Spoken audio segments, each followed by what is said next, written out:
दर्शकहरू नमस्कार। एबिसी विशेषमा यहाँहरूलाई हार्दिक स्वागत छ। म अनन्त अनुराग। सरकारले आर्थिक वर्ष 2080-81 को लागि नीति तथा कार्यक्रम ल्याएको छ। नीति तथा कार्यक्रम कस्तो छ? नीति तथा कार्यक्रमलाई सरकारले कुन प्राथमिकताको आधारमा ल्याएका छन्? नीति तथा कार्यक्रमले मौजूदा देशको आर्थिक अवस्थालाई सम्बोधन गर्न सकेको छ कि छैन? मौजूदा आर्थिक अवस्थाको आधारमा मुलुकमा देखिएका चौतर्फी चुनौतीहरूलाई नीति तथा कार्यक्रमले समेट्न सक्यो कि सकेनन्? संसदमा सांसदहरूले नीति तथा कार्यक्रममाथि आफ्ना मत राख्ने क्रम जारी रहेको छ। कतिपयले नीति तथा कार्यक्रम कर्मकाण्डी भयो भनेर भनिरहँदा अर्थतन्त्र अहिले धाराशाही भइरहेको अवस्थामा थुप्रै कुराहरू गम्भीरतापूर्वक ल्याउनु पर्ने विषयमा चुक भएको सांसदहरूको ठम्ब्याइरहेको छ। यद्यपि सरकारको तर्फबाट अर्थमन्त्री आफैले समितिमा उपस्थित भएर अर्थमा देखिएको अहिलेको सङ्कुचनलाई फुकाउने गरी काम गरिरहेको दाबी गरिरहेका छन्। नीति तथा कार्यक्रम आइसकेको छ। नीति तथा कार्यक्रमको आधारमा बजेटको सिलिङ कति हुने विषयमा पनि छलफल जारिरहेको छ। कतिपयले घटाउनु पर्ने तर्कना गरिरहँदा कतिपयले बढाउनु पर्ने तर्कना पनि गरिरहेका छन्। आज हामी संवाद गर्नेछौँ। हामीसँग हुनुहुन्छ अर्थविद डाक्टर रघुवीर विष्ट। उहाँ त्रिभुवन विश्वविद्यालय अर्थशास्त्र विभागका सहप्राध्यापक पनि हुनुहुन्छ। उहाँलाई कार्यक्रममा स्वागत गर्छु। डाक्टर साहब, स्वागत गर्न चाहन्छु कार्यक्रममा। धन्यवाद। कहाँबाट सुरु गरौँ भने प्रत्येक साल नीति तथा कार्यक्रम आउँछन्। अब त बानी पनि पर्यो हामीलाई, धेरै कुराहरू चाहिँ कपी पेस्ट हुँदा रहेछन् र त्यही कपी पेस्टमा भाषा मिलाउने, थोर बहुत चाहिँ तथ्याङ्कलाई तलमाथि गर्ने र ल्याउने गरेका छन्। मुलुकको अहिलेको चुनौतीका बीच आएको यो नीति तथा कार्यक्रमलाई समष्टिगत रूपमा तपाईँले कसरी व्याख्या गर्नुहुन्छ?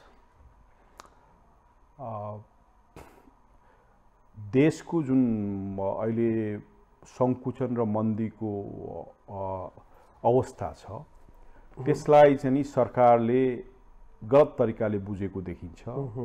एउटै मात्र विप्रेसनको सूचाङ्क र साथमा चाहिँ नि हाम्रो मुद्रा हाम्रो फरेक्स चाहिँ नि को सकारात्मक वृद्धिलाई मात्रै लिएर अर्थतन्त्रको सूचाङ्क चाहिँ नि सुधार भयो भन्ने गलत चाहिँ नि मान्यताको आधारमा ल्याएको नीति तथा कार्यक्रम छ। र यसमा तपाईँले एकदमै राम्रो कुरा के पाउनु, राम्रो भनौँ या चाहिँ नि इन्ट्रेस्टिङ कुरा के पाउनुहुन्छ भन्दाखेरि घुमाउरो पाराले बजार अर्थतन्त्रको कुरा ल्याएको छ र अघुमाउरो पाराले चाहिँ नि हाम्रो नियमन गर्ने र नियन्त्रित चाहिँ अर्थतन्त्र जुन समाजवादी उन्मुख चाहिँ अर्थतन्त्रको लागि त्यो कुराहरू चाहिँ नि दुईवटा विचारधारालाई मिसाएर ल्याएको हामी पाउन सक्छौँ र यसले चाहिँ नि समस्यालाई सम्बोधन नगरिकन एउटा चाहिँ अर्थतन्त्रको सङ्कुचन, दोस्रो कुरा केन्द्रीय चाहिँ तथ्याङ्क विभागले जुन ढङ्गले तपाईँको चाहिँ जनसङ्ख्याको सेन्सस गरेर त्यसको प्रतिवेदनलाई पनि आफ्नो आत्मसात नगरिकन यसले चाहिँ नि यो नीति तथा कार्यक्रम आएको देखिन्छ। थोरै जनताले के छ भन्दाखेरि यसले चाहिँ समस्या समाधान गर्ला भन्ने र यो सरकारले जिम्मेवारी ढङ्गबाट त्यसलाई सम्बोधन गर्ला भन्ने आशा गरेको चिजलाई चाहिँ नि यो नीति तथा कार्यक्रमले उनीहरूको आशालाई पूर्ण गर्ने खालको या चाहिँ आशालाई पुरा गर्ने खालको या नगर्ने खालको हिसाबमा अलमल पाराको चाहिँ नि अहिले नीति तथा कार्यक्रम आएको छ र नीति कम छ, कार्यक्रम धेरै छ र 2 घण्टाको चाहिँ राष्ट्रपतिको सम्बोधनमा तपाईँले हेर्नुभयो भने यो लामो चाहिँ नि हामीले एउटा आकलन के गरेका छैनौँ भन्दाखेरि विगतका नीति तथा कार्यक्रमहरू पनि 40 देखि 60% मात्रै चाहिँ नि कार्यान्वयन चाहिँ नि नभएको अवस्था थियो र त्यसलाई पनि यसले आकलन गरेको देखिँदैन। अर्को कुरा, देशको सङ्कटलाई सम्बोधन गर्ने हिसाबमा अर्थतन्त्रको भो, सामाजिक भो र त्यसलाई सम्बोधन गर्ने हिसाबमा पनि यसले ध्यान नदिएको अवस्था देखिन्छ। तर यसमा ध्यान दिएको कुरा के छ भन्दाखेरि जस्तै सङ्घीयता र गणतन्त्रका विषयमा कसरी समन्वय गर्ने, संरचनागत रूपमा त्यसलाई समन्वय कसरी गर्ने भन्ने कुरालाई बढी जोड दिएको हामी पाउँछौँ। समाजवादी उन्मुख कुरालाई बढी भित्र ध्यान दिएको हामी पाउँछौँ। त्यसपछि गएर संरचनागत चाहिँ सुधारका कुराहरूलाई चाहिँ बढी ध्यान दिएको हामी पाउँछौँ। यो तीनवटा चिजले नै हाम्रो चाहिँ अहिले अर्थतन्त्रको जुन समस्याहरू छ त्यसलाई सम्बोधन गर्न खोजेको या चाहिँ हाम्रो जनसङ्ख्याको त कुरा गरेन, त्यसलाई चाहिँ सम्बोधन गर्न खोजेको जस्तो देखिन्छ। तपाईले भन्नुभयो नि नीति कम आयो, कार्यक्रम धेरै भयो। अब नीति नै कम भइसकेपछि कार्यक्रम लागू गर्न त गाह्रो हुन्छ, स्वाभाविक रूपमा देखिन्छ। त्यतातिर ध्यान पुर्याएन भने त कर्मकाण्डी जुन आरोप छ नीतिता कार्यक्रममाथि त्यो पुनः पनि 40 देखि 60% लागू गर्न नसक्ने किसिमका नीतिता कार्यक्रमहरू ल्याएका छन् भन्न मिल्यो कि मिलेनन्? त्यही भन्या मैले भन्न खोजेकै त्यही हो। हाम्रो चाहिँ जस्तै अहिले तपाईँले कपी पेस्टमा आउनुहुन्छ, एउटा कुरा कपी पेस्ट भने विगतका चाहिँ नीतिका कार्यक्रमहरूलाई चाहिँ नि हेरेर त्यसलाई चाहिँ तलमाथि गरेको हामी पाउन सक्छौँ। यसको उदाहरणमा एउटा उदाहरण के दिन चाहन्छु भन्दाखेरि एउटा नीतिमा चाहिँ नि जस्तै हाम्रो नवप्रवर्तन ऊर्जाबाट चल्ने गाडीहरूलाई चाहिँ प्रोत्साहन गर्ने नीति लिएको देखिन्छ। अर्को पाटोमा के पाउनुहुन्छ भने एक आपसमा बाजिएको नीतिमा पेट्रोलियम प्रडक्टको जुन वितरणको चाहिँ नि पाइपलाइन बिछ्याउने पनि तपाईँले नीति लिनुभएको छ। एकले अर्कोलाई चाहिँ घटाउने कुरा र एकले अर्कोलाई चाहिँ विस्थापन गर्ने कुराहरू पनि यसले सँगै लिएर एउटा चाहिँ मिश्रित अवस्थामा एक आपसमा बाँझिने हिसाबमा नीति ल्याएको देखिन्छ। यो भने त कहीँ पनि नपुग्ने हो नि त। दुवै विकल्पलाई जस्तै नवप्रवर्तनले तपाईँको पेट्रोलियम प्रडक्टलाई घटाउने हो नि त, त्यो घटाउने चिज र यसले चाहिँ वातावरणीय कुरा, क्लाइमेट चेन्ज, जलवायु परिवर्तनका कुराहरू धेरै कुराहरू कुरा गरेको छ। तर साथसाथमा त्यो सँगै जाने कुरा चाहिँ तत्त्वलाई पनि बोकेको हामी पाउन सक्छौँ र जसले गर्दाखेरि त्यो नीति त कार्यान्वयन भए पनि देशको अर्थतन्त्रलाई जुन चाहिँ योगदान गर्नुपर्ने हो त्यो योगदान त पुग्न सक्ने अवस्था देखिँदैन नि। अर्को कुरा तपाईँले स्वास्थ्यकै शिक्षाकै कुरा गर्दाखेरि प्रत्येक ठाउँमा चाहिँ स्मार्ट चाहिँ विद्यालयका कुरा र स्मार्ट कुराहरू गरिएको देखिन्छ। मान्नुहोस् तपाईँको हाम्रो चाहिँ अहिले रियालिटीमा के पाउन सक्नुहुन्छ भने काठमाडौँमै हामी पूर्ण रूपमा शिक्षक चाहिँ विद्यार्थी अनुपात चाहिँ राख्न सकेको अवस्था छैन हो। र अहिले तपाईँको त्यसकै पनि कुरा गर्नु परेन, विश्वविद्यालयकै कुरा गर्ने हो भने विद्यार्थी सङ्ख्याको अनुपातमा प्राध्यापकहरू छैन र रेट अफ रिटायरमेन्ट र रेट अफ एपोइन्टमेन्टको एकदमै ठुलो मात्रामा डिफ्रेन्सेसहरू छ।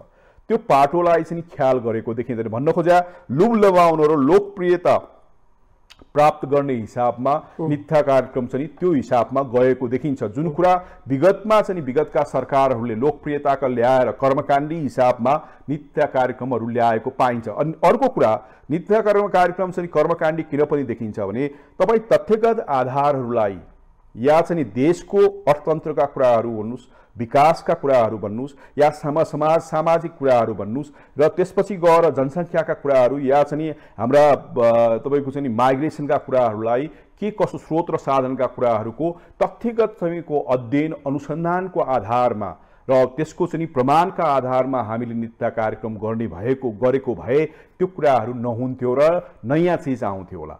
तर तथ्य र प्रमाणको आधारमा नभएकै कारणले त बजेटको नीतिता कार्यक्रमको आधार र प्राथमिकता चाहिँ नमिलेको भन्ने कुरा देखिन्छ नि। त्यसो भए त त्यसले त्यही त भने त। अनि प्राथमिकता अहिले हाम्रो चाहिँ जुन ढङ्गले प्राथमिकता दिएको छ त्यो प्राथमिकताको सबैभन्दा बाधक तत्त्व भनेको हाम्रो स्रोत र साधनको विनियोजन हो र स्रोत र साधनको हाम्रो खल्ती कतिको ठुलो छ या खल्ती चाहिँ तपाईँको सुकेको अवस्था छ र त्यो सुकेको अवस्थामा 2 घण्टा लामो कार्यक्रम चाहिँ नीतिका कार्यक्रम राष्ट्रपति गरिमा हामीले सम्माननीय राष्ट्रपतिको तर्फबाट सम्बोधन गराउँदाखेरि त्यो लागू हुन्छ कि हुँदैन या त्यो कार्यान्वयन हुन्छ कि हुँदैन, त्यसको कार्यक्रम बन्छ कि बन्दैन, बजेटमा आउँछ कि आउँदैन भन्ने ग्यारेन्टी चाहिँ गर्न नसकिने अनिश्चितता अहिले व्याप्त छ। र त्यो भइसकेपछि हामीले सोच्नुपर्ने कुरा के छ भन्दाखेरि त्यो सम्बोधन त्यसमा थोरै प्राथमिकता राखेको छ। यत्रो कार्यक्रम ल्याइसकेपछि भने त हाम्रो बजेट चाहिँ विस्तारित हिसाबमा जान खोजेको देखिन्छ र साथमा मौद्रिक नीति पनि खुकुलो हिसाबमा चाहिँ गरेर बजारमा चाहिँ बजार उन्मुखतर्फ चाहिँ जान खोजेको हामी पाउन सक्छौँ र त्यसका साथसाथमा यसमा चाहिँ जस्तै अहिले हामीलाई चाहिँ सामाजिक सुरक्षाका कुराहरू बोजिलो हुन थालेको छ, हामीलाई अरू वितरणका कार्यक्रमहरू चाहिँ बोजिलो भएको अवस्था छ। किन भन्दाखेरि राजस्व र हाम्रो सार्वजनिक खर्चको बिचमा चाहिँ जुन चाहिँ हाम्रो चाहिँ ग्याप आएको छ त्यो ग्यापले गर्दाखेरि त्यो चाहिँ हाम्रो सीमाहरू चाहिँ थपिएको अवस्था छ। तर यसले फेरि त्यसलाई चाहिँ पुनरावृत्ति गरेको देखिन्छ। भन्न खोजा ढुकुटीलाई नहेरिकन नीति ल्याएको छ, कार्यक्रमका कुराहरू उत्थान गरेको देखिन्छ र त्यसले गर्दाखेरि हामी कहाँ पुग्छौँ भन्ने कुरा त्यसले त स्वाभाविक रूपमा सामान्य रूपमा हेर्ने हो भने त डिजास्टर हुनेवाला हो नि त।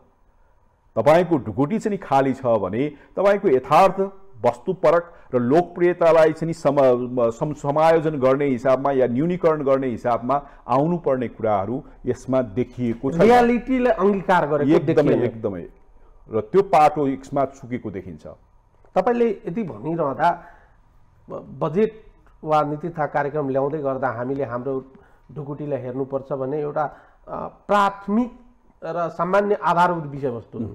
तर निजी क्षेत्र छौँ, त्यसपछि चाहिँ अन्य यसका चाहिँ पिलर्सहरू छन्। निजी क्षेत्रका को एङ्गलबाट हेर्दा चाहिँ यो बजेटले वा आउन लागेको बजेट र बजेटको आधारमा ल्याइएको नीति तथा कार्यक्रम ठ्याक्कै विश्वासमा लिन खोजेको देखिन्छ। यसमा उद्योग व्यवसायले जस्तै मेड इन नेपालका कुराहरू गरिरहेछन्, इनेज नेपालका कुराहरू गरिरहेछन्। उनीहरूले भनेको छ नि स्वदेशी उत्पादनलाई वृद्धि गरौँ र उत्पादनलाई वृद्धि गरौँ, त्यो पाटोलाई चाहिँ यो नीति तथा कार्यक्रमले बोकेको छ। किन भन्दाखेरि यसले पनि सो उत्पादन राष्ट्रको जुन राष्ट्रिय उत्पादनलाई वृद्धि गर्ने, लगानी वृद्धि गर्ने, रोजगारी सृजना गर्ने र त्यसपछिको उद्योग र कृषि क्षेत्रलाई चाहिँ पुनर्संरचना गर्ने र साथसाथमा बजार अर्थतन्त्रको लागि जानको लागि जुन ढङ्गले हाम्रा चाहिँ सार्वजनिक संस्थानहरू छन् घाटामा चलिरहेका छन् या चाहिँ जर्जर अवस्थामा छन्, त्यसलाई पुनर्संरचनामा ल्याएर हाम्रो निजीकरणको बाटोलाई चाहिँ यसले कानबाट चाहिँ घुमाउरो पारामा ल्याएको देखिन्छ। यसले भनेको औद्योगिक र लगानीको वातावरणलाई यो नीति तथा कार्यक्रमले थोरै सम्बोधन गर्न खोजेको देखिन्छ र त्यसका साथसाथमा निजी क्षेत्रको लगानी र उत्पादनका कुराहरूको लागि सबैभन्दा चाहिँ चासोको विषय या समस्याको विषय भनेको सुशासनको कुरा हो। यो सुशासनको विषयमा यसले सार्वजनिक चाहिँ प्रशासनको चाहिँ सुधार गर्ने र त्यसलाई चाहिँ सुशासनलाई चाहिँ बलियो बनाउने र सेवा चाहिँ ग्राहीलाई चाहिँ सेवा हाम्रो डिजिटलाइज गर्ने र ती सबै कुराहरू गर्ने प्रयास गरेको देखिन्छ। त्यसले गर्दाखेरि पारदर्शिता र भ्रष्टाचार चाहिँ न्यूनीकरण गर्ने कुराहरू यसले ल्याएकोले गर्दाखेरि उद्योग र कृषि क्षेत्रको चाहिँ जुन चाहिँ कस्ट अफ चाहिँ इन्भेस्टमेन्ट र कस्ट अफ प्रोडक्सन जुन इन्डिभिजुअल नन चाहिँ इकोनोमिक फ्याक्टरले भएको छ, त्यसलाई गैर आर्थिक चाहिँ तत्त्वहरूले भइरहेको छ, त्यसलाई घटाएर वातावरण बनाउँछ कि तिनीहरूको चाहिँ जुन आत्मबल गिरेको छ त्यसलाई सुधार पो गर्छ कि। अर्को कुरा त्यसमा एउटा कुरा पाटो के पाउन सक्नुहुन्छ भन्दाखेरि ब्याज दरलाई घटाउनु पर्ने र खुकुलो मौद्रिक नीति आएको छ, त्यसले स्वाभाविक रूपमा र वित्तीय नीति पनि खुकुलो भयो भने त्यसले थोरै मात्रामा हाम्रो चाहिँ निजी क्षेत्रको चाहिँ मनोबललाई चाहिँ स्थिर बनाउँछ कि भन्ने आशा चाहिँ गर्न सकिन्छ। तर बजेटसम्म जाँदाखेरि त्यसको अवस्था के होला हामी त्यो भन्ने कुरा चाहिँ चिन्ताको विषय छ। अर्को कुरा राष्ट्रिय सामानहरूको उत्पादनलाई वृद्धि गर्ने, त्यसलाई व्यवस्थित गर्ने, त्यसलाई चाहिँ बजारीकरण गर्ने र त्यसपछि गएर अर्को कुरा चाहिँ तपाईँ के पाउनुहुन्छ भन्दाखेरि अवैध चाहिँ जुन कारोबार भइरहेको छ या चाहिँ व्यापारहरू आयातहरू भइरहेछ त्यसलाई नियन्त्रण गर्ने र जुन चाहिँ नेपालमा उत्पादन हुन्छ त्यो उत्पादन भएकोलाई प्रोत्साहन गर्ने र साथमा चाहिँ त्यससँग सम्बन्धित चाहिँ आयातलाई चाहिँ न्यूनीकरण गर्ने भन्ने कुराहरू चाहिँ यसमा रहेको हामी पाउन सक्छौँ।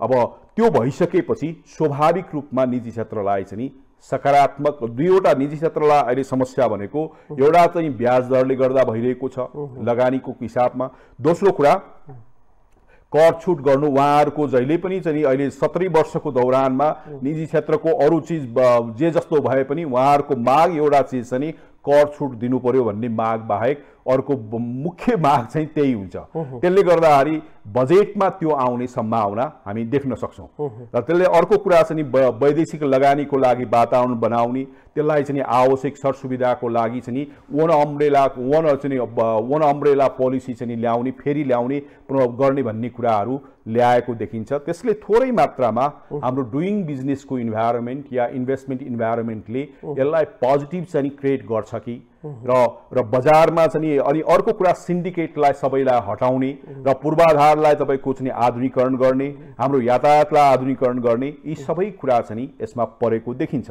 त्यसले चाहिँ स्वाभाविक रूपमा हाम्रो चाहिँ निजी क्षेत्रलाई in terms of cost, in terms of environment, in terms of infrastructure, in terms of policy र इन टर्म्स अफ सर्भिसेसबाट उसलाई चाहिँ कस्ट अफ प्रोडक्सन चाहिँ न्यूनीकरण भएर अलिक कम्पिटेटिभ क्यापासिटी र अलिक उत्साह आउँछ कि भन्ने देखिन्छ। तर अहिले हामीले बिर्सिनु नहुने कुरा के छ भन्दाखेरि मन्दीको अवस्था छ, सङ्कुचनको अवस्था छ। त्यो अवस्थामा हाम्रो निजी क्षेत्रको चाहिँ जुन लगानी, हाम्रो नेपाल र अरू अन्य देशको फरक छ।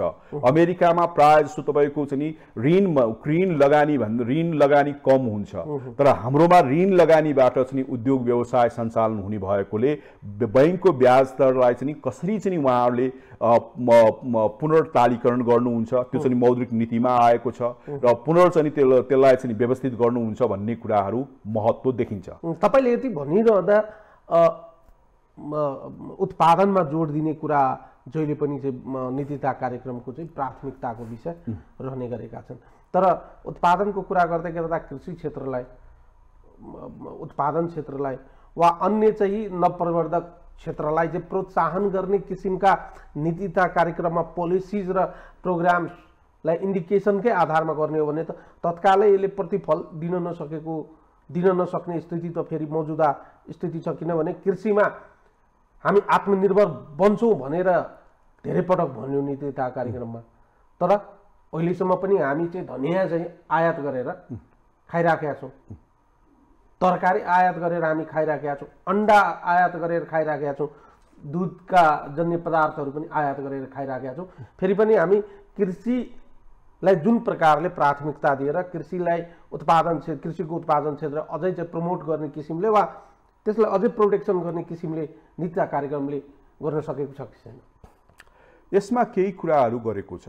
अहिले हाम्रो कृषिलाई हामीले अध्ययन गर्ने हो भने हामीले गैर कृषकलाई चाहिँ वितरण गर्ने र बिचौलियालाई चाहिँ कृषक बनाएर गरिरहेका थियौँ र त्यसलाई चाहिँ अहिले यसमा चाहिँ एउटा कुरा छ। अनि त्यसपछि गएर हाम्रो कृषिको यदि सबै चिज हेऱ्यौँ भने मल सबैभन्दा समयमा मल नपाउनु सबैभन्दा ठुलो समस्याको रहेको अवस्था छ र यो बजेटमा चाहिँ दुईवटा चाहिँ 5 वर्षभित्र रासायनिक मलको चाहिँ स्थापना गर्ने, रासायनिक मलको आयात र वितरणलाई व्यवस्थित गर्ने र प्राकृतिक मललाई चाहिँ पनि अगाडि लिएर जाने र त्यसको चाहिँ जुन चाहिँ ससाना उद्योगहरू छ त्यसलाई प्रोत्साहन गर्ने नीति लिएको देखिन्छ।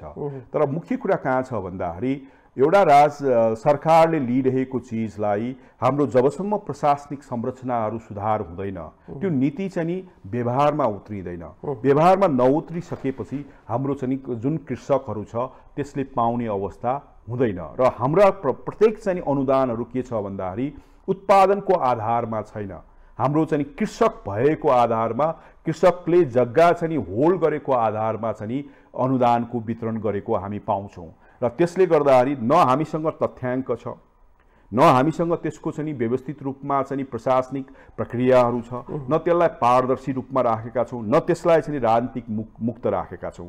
हामीले त त्यसलाई राजनीतिमुखी पनि बनाएका छौँ। किन भन्दाखेरि प्रत्येक पार्टीहरूले एसोसिएसन, कृषक चाहिँ एसोसिएसन बनाएछ।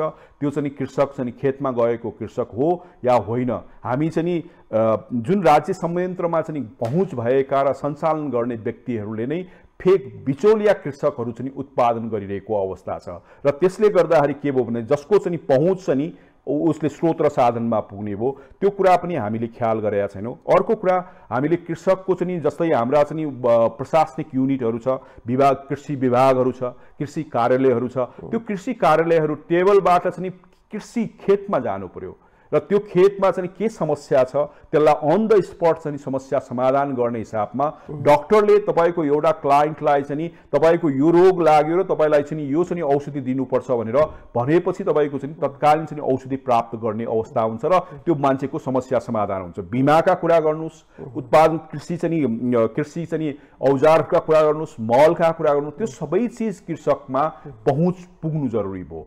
त्यो चाहिँ पहुँच चाहिँ पुगेको अवस्था छैन र विकास जुन जुन देशमा कृषिको विकास भएको हुन्छ त्यहाँको चाहिँ प्रशासन संरचनाहरू चाहिँ कृषकको चाहिँ जमिन जग्गामा चाहिँ पुगेको अवस्था हुन्छ। त्यसले गर्दाखेरि अहिले हाम्रो अवस्था चाहिँ संरचना र सरकार र कृषकको बीचमा को दूरीले गर्दाखेरि यो आएको छ। तर नित्य कार्यक्रममा के छ भन्दाखेरि यसमा चाहिँ बाँझो जमिनलाई चाहिँ उपयोग गर्ने र सहकारीको मार्फतबाट, दोस्रो कुरा चाहिँ जुन नदी चाहिँ नदीले ल्याएका र छोडेका जग्गाहरूलाई चाहिँ त्यसमा फलफुल लगाउने, तेस्रो कुरा यसमा महत्त्वपूर्ण पाटो चाहिँ कृषकलाई चाहिँ पेन्सन दिने त्यो व्यवस्थाको कुराहरू ल्याएको देखिन्छ। हामी सामान्य मल चाहिँ वितरण गर्न, आयात गरेर वितरण मात्रै गर्ने कुरा पनि सरकार र सरकारका संरचनाहरू त्यसले गर्न नसकेको अवस्थामा यस्ता लुबलुबाउना लोकप्रिय हुने खालका कार्यक्रमहरूले हामीलाई कहाँ पुर्याउँछ भन्ने कुराहरू हामीले सोच्नु जरुरी छ। त्यो पाटो पनि यसमा मिसिएको छ र त्यसले चाहिँ सरकारको प्रतिबद्धता चाहिँ व्यावहारिक रूपमा लागू कार्यान्वयन हुन्छ कि हुँदैन भन्ने कुरा चाहिँ चिन्ताको विषय। तपाईले के भन्नु भने एकातिर चाहिँ वितरण गर्ने कुराहरू धेरै ल्याएका छन्, अर्कोतिर चाहिँ हाम्रो अर्थतन्त्रको अवस्था सङ्कुचनको अवस्था छ। एकदम एकातिर जनतालाई वा आम नागरिकलाई कसरी रिझाउने, कसरी चाहिँ आफ्नो पक्षमा लिने भन्ने कुराको बढी जोड दिएका छन् भने आफ्नो गोजीमा कति पैसा छन् भन्ने कुराको हेका नै राखेको देखिने। यस्तो स्थितिमा त यी नीति तथा कार्यक्रमहरू लागू हुने आधारहरू त कहीँ पनि देखिँदैन। मैले अघि पनि भने नि हाम्रो चाहिँ प्रायःजसो नीति कार्यक्रमहरू घोषणा मात्र सीमित हुन्छ र त्यसमा यदि मूल्याङ्कन गर्यो भने 40 देखि 60% चाहिँ असफल भएका या चाहिँ कानुनी नभएका कुरा हुन्छन्। मलाई चाहिँ दुःख कहाँ लाग्छ भन्दाखेरि सम्मान्य राष्ट्रपतिलाई तपाईले चाहिँ त्यस्तो घोषणा गराएको चिज लागू नहुँदाखेरि के हुन्छ भन्नुस् न। कसले अनि जनताले त्यस्तो नीति तथा कार्यक्रम भयो या सरकारलाई भयो, राष्ट्रपतिलाई चाहिँ हेर्ने दृष्टिकोण र व्यवहार गर्ने दृष्टिकोण र त्यसलाई चाहिँ स्वीकार गर्ने चाहिँ जुन बाटो हो त्यो कस्तो होला भन्नुस् न। आशा गर्ने ठाउँ त कहीँ नरहने भयो नि त। वित्तीय सुशासन र चुहावट रोक्ने विषयमा नीति कार्यक्रमले बोलेको छ कि छैन? त्यो छ। त्यसमा चाहिँ त्यसलाई चाहिँ राजस्व जुन सञ्चालन गर्न, राजस्वलाई परिचालन गर्नको लागि त्यसको लागि चाहिँ सरकारले त्यो चुहावटहरू भयो त्यसलाई चाहिँ नियमन न्यूनीकरण गर्ने र नियन्त्रण गर्ने भन्ने र त्यसको लागि प्रशासनिक सुधार गर्ने भन्ने कुराहरू ल्याएको देखिन्छ। त्यसको लागि चाहिँ ठोस कुरा ल्याएको देखिँदैन। किन भन्दाखेरि हाम्रो राजस्व प्रणालीमा एउटा महत्त्वपूर्ण र ठुलो समस्या भनेको अहिले पनि तपाईले चाहिँ महालेखा परीक्षकको प्रतिवेदनलाई हेर्नुभयो भने 3 खरबको हाराहारीमा हामीले कर छुट दिएका छौँ। डिस्क्रेसनरी पावर युज गरेर आयोग चाहिँ स्थापना गरेर हामीले आफ्ना नजिकका मान्छे, समर्थन गर्ने मान्छे, त्यसको लागि त्यसको आर्थिक रूपमा त्यसको मूल्य के हो या त्यसको चाहिँ त्यसको महत्त्व के हो भन्ने कुराको हिसाब हेक्कासम्म नराखिकन एकातिर राजस्व तपाईको करिब 2 खरब 58 अरबको चाहिँ डिफिसिट आएको छ, अर्कोतिर तपाईँ चाहिँ 3 खरबको हाराहारी चाहिँ कर छुट दिइरहनु भएको छ। अब कुन हिसाबले यो चाहिँ न्यायोचित हुन्छ भन्नुस् न। त्यसले गर्दाखेरि अहिले जुन आर्थिक स्थिति, बैंकिङ सेक्टरको जुन अवस्था छ, शेयर मार्केटको जुन स्थिति छ, अब यस्तो स्थितिले त जुन किसिमको बजेट परिकल्पना गरिँदैछ नि यो नीति तथा कार्यक्रमको आधारमा, यसले त अहिलेको यो मौजूदा स्थितिलाई त सही ट्र्याकमा ल्याउने भन्दा पनि भोलि झनै भयावह स्थिति पो आउने हो कि भने डरलाग्दो स्थितिको परिकल्पना गरिएको जस्तो देखिँदैन। अब विश्वमा के छ भन्दाखेरि निष्ठावान नेता भयो, इमानदार नेता भयो र दूरदर्शी नेता भयो भने रातै रात परिवर्तन हुन्छ। तर अब हाम्रोमा चाहिँ त्यो कुराको लागि जो सरकारमा बसेको छ त्यो सरकारको इच्छा शक्ति कस्तो छ भन्ने कुरामा भर पर्छ। ऊ कतिको इमानदार छ त। जस्तै तपाईलाई म भन्न चाहन्छु, अस्ति तपाईको चाहिँ हाम्रो राष्ट्रपतिज्यूले जाँदा सडकमा जाँदाखेरि तडक भडक गरेन भन्यो, तर तपाईले चाहिँ त्यहाँ चाहिँ अन्तर्राष्ट्रिय भवनमा जानुभयो भने सुरक्षा करिब करिब 450 को हाराहारीमा सुरक्षा राखेर उहाँले चाहिँ सलामी लिनुभयो। अनि भन्न खोजेको त्यो चीज रह्यो, तपाई सुधार गर्न उन्मुख हुनु भएन र भने यो तपाईले जे शब्द बोलिराख्नु भएको छ त्यो चीज हुने सम्भावनालाई नकार्न सकिँदैन। किन भन्दाखेरि अहिले तपाईले हेर्नुभयो भने जुन संकुचनहरू आएको छ नीतिगत चाहिँ कारक तत्त्वका कारणले गर्दाखेरि आएको देखिन्छ। म तपाईलाई अलिकति ब्याक लान चाहन्छु डाक्टर साहब। जस्तै हामीले दुईटा ठुलो डिजास्टर चाहिँ हामीले देख्यौँ। एउटा चाहिँ ठुलो भूकम्प हामीले फेस गर्यौँ र त्यति ठुलो भूकम्प जाँदा पनि मुलुकको आर्थिक अवस्था जति चाहिँ धराशायी हुन्छ भनेर परिकल्पना गरिँदै थियो नि, भएन, ठिकठाक स्थितिमा रह्यो र रिकभरी पार्ट चाहिँ ठिक थियो। वैदेशिक लगानीको स्थिति पनि ठिकठाकै थियो। त्यसपछि चाहिँ 2019 को कुरा गरौँ। 2019 मा हामीले कोभिड काल पनि फेस गर्यौँ। कोभिड कालको 19-20-21 सम्म आइपुग्दा पनि बजेटको स्थिति ठिकै थियो, मुलुकको आर्थिक अवस्था ठिकै थियो। तर 22 र 23 मा आइसकेपछि झन् त्यहाँबाट चाहिँ अर्थतन्त्र माथि लाग्नुपर्ने हाम्रो अर्थतन्त्र तलतिर गयो। अब दुईटा चाहिँ हामीले ठुलो डिजास्टरलाई फेस गरेर यहाँसम्म आइसक्दा त्यति बेला चाहिँ हाम्रो अर्थतन्त्र चाहिँ त्यति सङ्कुचन भएनन्, त्यति चाहिँ हामीले चाहिँ एक किसिमको चाहिँ मन्दीको अवस्था सिर्जना भएन। तर अहिले चाहिँ केही नहुँदा पनि हामीले भोगिराखेका छौँ। किनभने त्यति बेला त वैदेशिक अनुदानको सँगै वैदेशिक रोजगारमा गएकाहरूले पठाएका रेमिट्यान्सहरू पनि सङ्कुचित भएको अवस्था थियो। तर अहिले त बढेको छ र पनि अर्थतन्त्रको अवस्था यस्तो छ भनेपछि हामीले व्यवस्थापनको पाटो र हामीले प्राथमिकता तय गर्न नसकेकै कारणले भएको हो भन्दा फरक हुन्छ, वा अन्य यसका एलिमेन्ट्सहरू पनि छन्? केही एलिमेन्ट्स अरू पनि छन्। एउटा कुरा तपाईले हेर्नु होला, विश्वको चाहिँ अनुभवहरूलाई हेर्नुभयो या चाहिँ प्रयोगलाई हेर्नुभयो भने राजनीति चुनाव पछि सकिन्छ। जबसम्म संसदमा मान्छे आउँदैन या चाहिँ सरकार बन्दैन तबसम्म मात्रै राजनीति हुन्छ र त्यसपछि गएर पहिलो एजेन्डा भनेको आर्थिक एजेन्डा हुन्छ, पहिलो एजेन्डा भनेको विकासको एजेन्डा हुन्छ, पहिलो एजेन्डा भनेको आर्थिक समस्यालाई कसरी सम्बोधन गर्ने भन्ने कुरा हुन्छ। जस्तै तपाईलाई म संस्मरण गराउन चाहन्छु, अमेरिकामा बाइडेन चाहिँ फर्स्ट टाइम आइसकेपछि पहिलो एजेन्डा थियो उसको चाहिँ बेरोजगारी दरलाई चाहिँ कसरी घटाउने भन्ने कुरा थियो। तर हाम्रोमा त्यो पाटो भएन। हामी राजनीतिलाई चाहिँ भजन बनायौँ। राजनीति तपाईको चुनाव सकिएपछि पनि सरकारको चाहिँ बिजनेसमा राजनीति बाहेक केही पनि आएन। र दोस्रो कुरा के छ भन्दाखेरि त्यो बिजनेसमा कस्तो बिजनेस भयो भन्दाखेरि हामी राजनीतिक संस्थागत भ्रष्टाचारमा लिप्त भयौँ। भन्नु खोज्या न विचार मिल्छ, न कर्म मिल्छ, न तपाईको चाहिँ क्रियाकलापहरू मिल्छ, न चरित्र मिल्छ।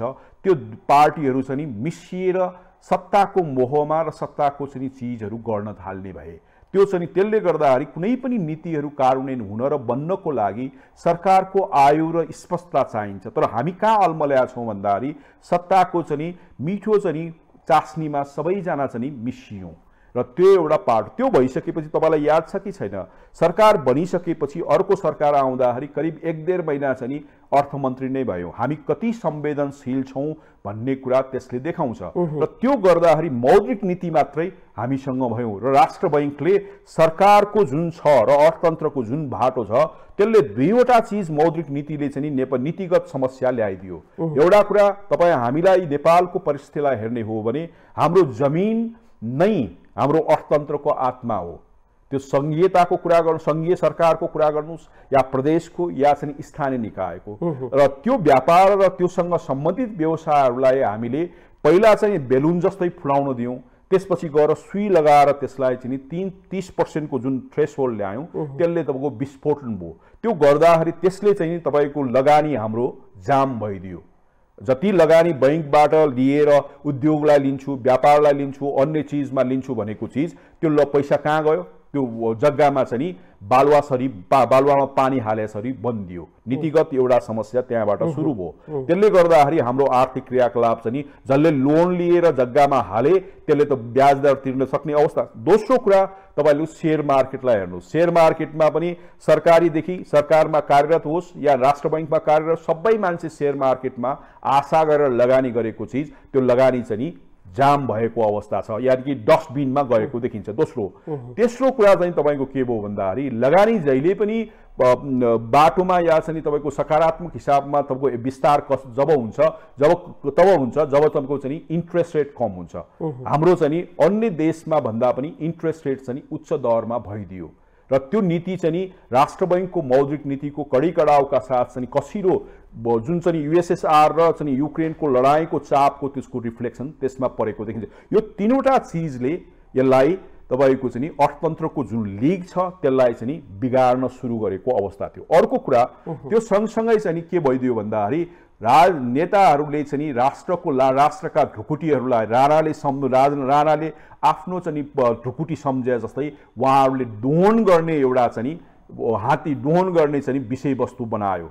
सबैले दोहन गर्न थालिसकेपछि त्यो दोहन पनि लगानी उत्पादन क्षेत्रमा लगानी गरेको भए त हुन्थ्यो नि, त्यो लगानी गरेको त्यो दोहन गरेको पैसा पनि विदेशमा पठाउने, आफ्ना छोराछोरीकामा पठाउने र हुन्डीको बाटोबाट चाहिँ विदेशमा पठाउन सुरु र व्यापारी र त्यसपछि क्रोनिक क्यापिटलिजमको चाहिँ व्यवहार चाहिँ स्वार्थ समूह हावी भएर त्यो चिज हुन थालिसकेपछि अर्थतन्त्रले जुन क्यापिटल फर्मेसन गर्नुपर्ने हो त्यो फर्मेसन गर्न सकेन। किनभने दुईवटा घटनामा नभएको चिज चाहिँ अहिले अतियुक्तिको हिसाबमा भ्रष्टाचार बढ्यो। तपाईलाई चाहिँ हेर्नुभयो भने करिब चाहिँ महालेखा परीक्षकको चाहिँ प्रतिवेदनमा 8 खरब 25 अरबको हाराहारीमा तपाईले त्यो पाउनुहुन्छ र त्यो भने त फेरि तपाईले याद गर्नुभयो भने 1 वर्षभित्र 4 खरब चाहिँ समथिङको चाहिँ वृद्धि भएको अवस्था छ र त्यो चाहिँ सिंहदरबार मात्र सीमित भएन, प्रदेशमा सर्यो र स्थानीय निकायमा सरेको हामी पाउन सक्छौं। र अर्को त्यो भइसकेपछि त्यो पैसाहरू चाहिँ अर्थतन्त्रमा रहेको भए हुन्थ्यो नि, त्यो बाहिर गइदियो र भएका चाहिँ कालो धनका पैसाहरू सुटकेसमा कहीं न कहीं लुकेको अवस्था भयो। त्यसको रेट अफ चाहिँ क्यापेसिटी हाई भयो। त्यो बेलामा के थियो भन्दाखेरि हाम्रो प्रणालीगत जुन आर्थिक प्रणाली छ त्यसले चाहिँ तपाईको डाइल्युट गर्दै त्यसलाई चाहिँ स्थिर बनाउँदै ल्याएको अवस्था थियो। अहिले चाहिँ त्यो प्रणाली चाहिँ असफल भएको अवस्था छ र त्यो प्रणाली एकदमै छिद्र भएको अवस्था छ, जसले कालो धनको कुरा या तपाईको चाहिँ भ्रष्टाचारका कुरा, मनी लन्ड्रिङका कुरा या नीतिगत समस्या असफलताका कुराहरूलाई चाहिँ डाइल्युट गर्न सकेन, त्यसलाई रिसाइकल र पुनर्जीवित गर्न सकेन, जसका कारणले गर्दाखेरि अहिले हामी चाहिँ संकुचनको अवस्थामा आएका छौं। त्यसले यति कुरा बताइरहँदा यो यावत कुराहरू अहिलेको नीति तथा कार्यक्रममा रिफ्लेक्ट हुनुपर्दथ्यो, जसको चाहिँ समाधान खोजी चाहिँ बजेट मार्फत गरिनु पर्दथ्यो भन्ने सामान्य बुझाइ हो नि। एकदमै। तर यसमा एउटा चिज चाहिँ समाधान भएको छ। एउटा कुरा के छ भन्दाखेरि मौद्रिक नीति थोरै खुकुलो आएको छ र यसले बजेट पनि खुकुलो आउँछ र पहिला मौद्रिक नीति मात्रै हावी थियो, अहिले वित्तीय नीति पनि चाहिँ अब त्यसले चाहिँ मिल्ने हिसाबमा र त्यसले चाहिँ अर्थतन्त्रलाई थोरै चाहिँ सम्बोधन गर्ने हिसाबमा आएको चाहिँ संकेत देखाएको छ। अब जहिले पनि पुँजीगत खर्च बढाउने कुरा गरिन्छ, तर पुँजीगत खर्च बढाउन हाम्रो क्यापेसिटीले त भ्याउँदैन। प्रदेशहरू बनायो, हामीले स्थानीय तह बनायो, प्रदेशहरूको अहिलेको पुँजीगत खर्च गर्ने क्यापेसिटी हेर्नुहोस् त, खर्च गर्न दिएको बजेटलाई नै खर्च गर्न सकेको स्थिति छैन। कुनै पनि मन्त्रालयले 7 वटै प्रदेशको कुनै पनि प्रादेशिक मन्त्रालयहरूले पाएको बजेटको टोटल पुँजीगत खर्च गर्नै सकेको अवस्था छैन। हाम्रो संघीय सरकारले ल्याएको यो बजेटले समाधानको उपायहरू अवलम्बन गर्नुपर्छ कि पर्दैन? यसमा के छ भन्दाखेरि 2-3वटा कुरा छ। संरचनागत सुधारका कुराहरू छन्। एउटा योजना आयोगलाई चाहिँ र नीति चाहिँ नीति निर्माण हाम्रो पीआरआई छ त्यसलाई चाहिँ मर्ज गरेर एउटा चाहिँ बलियो चाहिँ संस्था बनाउने र भन्ने कुरा एउटा कुरा ल्याएको छ। दोस्रो कुरा प्रदेश र स्थानीय निकाय र सरकारको बीचमा जुन चाहिँ डुप्लिकेसन थियो नीतिगत रूपमा या कार्यक्रम हिसाबमा त्यसलाई हटाउने भन्ने कुरा यसमा परेको छ। तेस्रो कुरा यसले चाहिँ स्थानीय निकायको लाई चाहिँ जुन जान्छ कार्यक्रमहरू त्यसको सिलिङ गर्ने, प्रदेश सरकारको जतिवटा जाने सिलिङ गर्ने र त्यसपछि गएर सङ्घीयले गर्ने कामहरूको सिलिङ गरेर डुप्लिकेसन कम गर्ने भन्ने कुराहरू गरेको देखिन्छ।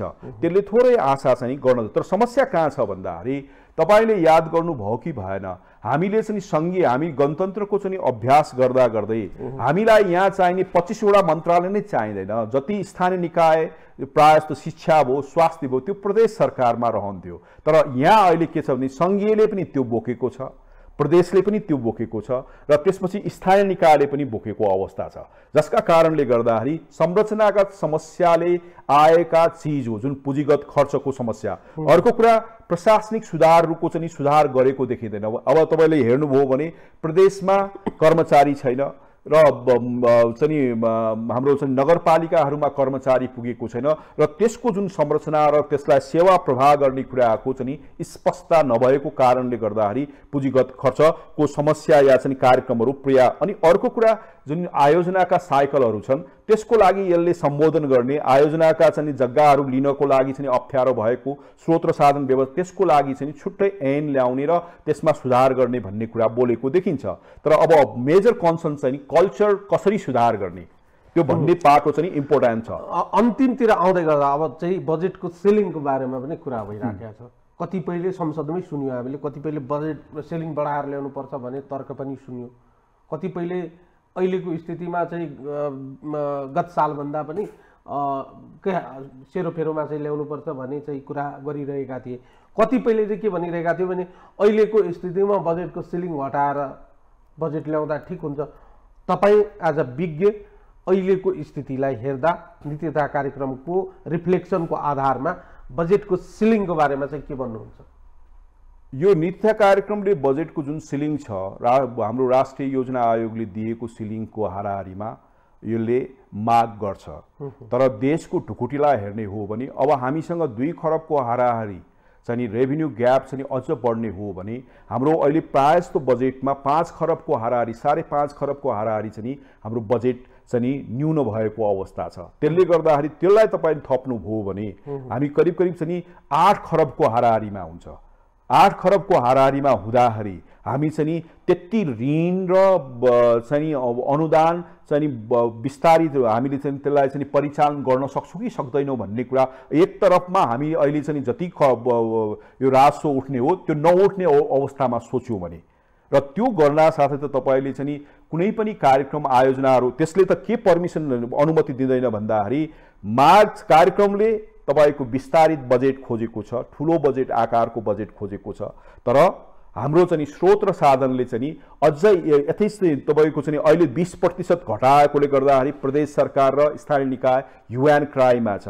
अझै तपाईको घटाउनु पर्ने र यथार्थपरक चाहिँ हुनुपर्ने, किन भन्दाखेरि ठेक्न सकिएन भने स्रोत र साधन व्यवस्थापन गर्न सकिएन भने हाम्रो चाहिँ जतिवटा कार्यक्रम राखे पनि त्यो त कार्यान्वयन हुनेवाला छैन नि त। अहिले हामी कर्मचारीको चाहिँ मिटिङ भत्ताहरू काटिरहेका छौँ, उनीहरूका चाहिँ अब उनीहरूका चाहिँ क्षमता अभिवृद्धिका कार्यक्रमहरूको पैसा कटाइरहेका छौँ, अन्य सरसुविधाहरू कटाइरहेका छौँ। त्यस्तो अवस्थामा अब बजेट तपाईको ठुलो आकारको आउने कुराको बहस संसदमा चाहिँ राम्रो कुरा होइन। किन भन्दाखेरि संसदमा बजेटको चाहिँ तपाईको प्रभावकारिताको विषयमा कुरा गर्यो भने नीतिको सुधार त्यो चीज आयो भने राम्रो कुरा हुन्छ। त्यो किन भन्दा सरकारको टेरिटोरीको आधार कुरा हो नि त। तर अहिलेको ढुकुटीले गर्दाखेरि त्यो पर्मिसन दिँदैन। सरकारले वस्तुनिष्ठ यथार्थपरक चाहिँ बजेट ल्याएर र अहिले हामीसँग जुन आर्थिक मन्दीको अवस्था छ त्यसलाई सम्बोधन गर्ने हिसाबले र हाम्रो चाहिँ जुन चाहिँ तथ्याङ्क विभागको चाहिँ जुन चाहिँ सेन्ससको छ हाम्रो अवस्था, त्यो अवस्थाको आधारमा बजेट ल्याउनु जरुरी छ। अहिले तपाईलाई भन्नुस् कतिवटा ठाउँमा मान्छे छैन, तपाई स्मार्ट स्कुलको कुरा गरेर हुन्छ। कतिवटा ठाउँमा तपाईको चाहिँ मान्छे बस जस्तै खोटाङका कुरा गर्नुस् या रामेछापका कुरा गर्नुस् या अन्य ठाउँमा तपाईको चाहिँ अहिले तथ्याङ्कले के देखाउँछ भने माइग्रेसन बढी भएकोले जनसङ्ख्या कम छ। त्यहाँ तपाईले चाहिँ अब स्मार्ट स्कुल बनाउनु भयो या तपाईले स्मार्ट हस्पिटलै बनाउनु भयो भने के अवस्था हुन्छ र अहिले चाहिने भनेको कृषिमा मल हो, शिक्षामा हाम्रो विद्यालयमा शिक्षक हो र स्वास्थ्यमा तपाईको चाहिँ चिकित्सक र औषधि हो। यो 3वटा चीज गर्यो भने हामीसँग भएका संरचनाहरूलाई चाहिँ हामीले सुचारू र प्रभावकारिता हो यो चिजहरू बेसिक कुराहरूमा जानुपर्छ। त्यसले गर्दाखेरि बजेट चाहिँ नि यो 2 घण्टाको चाहिँ नि नीति तथा कार्यक्रम भए पनि बजेट चाहिँ नि यथार्थवादी, वस्तुनिष्ठ र समस्यालाई सम्बोधन गर्ने हिसाबमा आउनुपर्छ। अनि मात्रै हामीले चाहिँ हाम्रा अर्थतन्त्रलाई चाहिँ जुन चाहिँ सङ्कुचनमा जान खोजेको छ त्यसलाई चाहिँ पुनर्स्थापित र चाहिँ बहाली गर्न सक्छौँ। नत्र भने हामी सङ्कटमा जाकिने सिचुएसन हुन्छ। तर समस्या यहाँ छ, प्रधानमन्त्री भारत भ्रमण गरिसकेपछि सरकारको आय कति छ भन्ने कुरामा पनि यो नीति कार्यक्रमको कार्यान्वयन र तपाईँको बजेट आउनेको चाहिँ नक्साङ्कन चाहिँ हुने अवस्था देखिन्छ। यदि त्यो चाहिँ यदि त्यहाँ गएर आएर सरकार परिवर्तन भयो भने अर्कै वातावरण तयारी हुन्छ र हाम्रो देशमा चाहिँ चीनमा जस्तो छैन आर्थिक एजेन्डाको विषयमा सबै मान्छे चाहिँ एउटै चिजमा एउटै अर्जुन दृष्टि राख्ने, त्यसलाई नियन्त्रण गर्ने छैन। हामी त अहिले तपाईँले संसदमा सुन्नुभयो होला, प्रतिपक्षी दलले पुनर्लेखन गर्नुपर्छ भन्ने कुरा आवाज उठेको अवस्था छ। त्यसले गर्दाखेरि यो जुन नीति तथा कार्यक्रम छ त्यसलाई चाहिँ निरन्तरता दिन्छ या दिँदैन भन्ने कुरा शङ्काको विषय छ। अर्थमन्त्री चेन्ज भयो भने पनि यसमा समस्या आउँछ, सरकार परिवर्तन भयो भने पनि यसमा चाहिँ परिवर्तन आउने सम्भावना हुन्छ। त्यसले गर्दाखेरि कार्यान्वयन चाहिँ जति कुरो चाहिँ हाम्रो एकदमै शङ्काको अवस्था छ। जनताले आशा गरेको छ यसलाई कार्यान्वयन होस्, निजी क्षेत्रले आशा गरेको छ यो कार्यान्वयन होस्, तर अवस्था चाहिँ त्यो छैन। त्यसले गर्दाखेरि हामीले एउटा चिज चाहिँ कन्सेन्सस चाहिँ बनाउनु जरुरी छ। सरकार जुन भए पनि आर्थिक एजेन्डा राजनीतिक क्रियाकलापलाई शून्य बनाएर आर्थिक क्रियाकलाप चाहिँ अघि बढाउनको लागि संसदले बहस छलफल र त्यो बाटोमा लाग्नु जरुरी छ। यसमा कति कुराहरू राम्रा छन्, जस्तै भ्रष्टाचार न्यूनीकरणका कुरा छन्, पारदर्शिताका कुरा छन्, सुशासनका कुराहरू छन्। त्यो चिज राम्रो चिजलाई अगाडि लगेर देशलाई असफल प्रणालीलाई असफल बनाउने भन्दा सफल बनाउनतिर लाग्नु जरुरी छ। देशलाई असफल बनाउनु भन्दा सफल बनाउनतिर लाग्नु छ। अर्थतन्त्रलाई चाहिँ सङ्कुचन र मन्दी भन्दा त्यसलाई चाहिँ स्थिर र तपाईको चाहिँ आर्थिक वृद्धि दर हासिल गर्ने बनाउन सक्यो भने मात्रै सबै मान्छे सफल हुन्छ, नत्र चाहिँ असफल हुने सम्भावना। अब आशा गरौँ डाक्टर साहब, बजेट कस्तो आउँछ यो बहसको आधारमा बजेट कस्तो आउँछ, बजेट आइसकेपछि फेरि यहाँसँग नीति तथा कार्यक्रम र बजेट राखेर हामी बहस गर्नेछौँ। समय र संवादको लागि धन्यवाद डाक्टर साहब। हजुर धन्यवाद। धन्यवाद दर्शकहरू। उहाँ हुनुहुन्थ्यो अर्थविज्ञ, त्रिभुवन विश्वविद्यालयका अर्थशास्त्र विभागका सहप्राध्यापक डाक्टर रघुवीर बिष्ट। हामी सरकारले ल्याएको नीति तथा कार्यक्रमको राम्रा र नराम्रा पक्षको बारेमा कुराकानी गऱ्यौँ। आजको लागि यो संवाद यति नै। सम्पूर्ण युनिटलाई मैले पनि बिदा दिनुहोस्। नमस्कार।